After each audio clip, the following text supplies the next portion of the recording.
610 కిలోల బరువు ఉండేవాడు. ఇప్పుడు 63 కిలోలు ఉన్నాడు. లిటరల్‌గా 546 కిలోల బరువు తగ్గాడు. అది కూడా 6 నెలల కాలంలోనే. నేను చెప్తుంది రియల్ స్టోరీ, మన ముందు బతికున్నాయన కథేనండి. సౌదీ అరేబియాలో ఖలీద్ అని ఒక మనిషి ఉండేవాడు.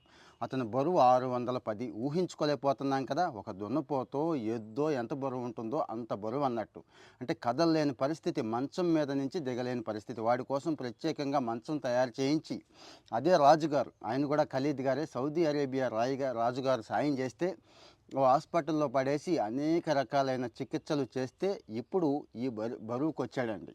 ఇప్పుడు మిస్టర్ స్మైల్ అని ముద్దుగా పిలుస్తున్నారు. ఎప్పుడు నవ్వుతూ ఉంటున్నాడు అన్నట్టు. బరువు తగ్గిపోయాడు కదా! కానీ మనలో కూడా 10 కిలోలున్నా, 15 కిలోలున్నా, 20 కిలోలున్నా ఎన్ని రోగాలు ముంచుకొచ్చేస్తాయో మీకు తెలుసు కదా! షుగర్, బీపీ దగ్గర నుంచి ఒక్కసారి అటాక్ అయితే మన లైఫ్ మటాష్ అయిపోయినట్టే. మరి ఈ బరువు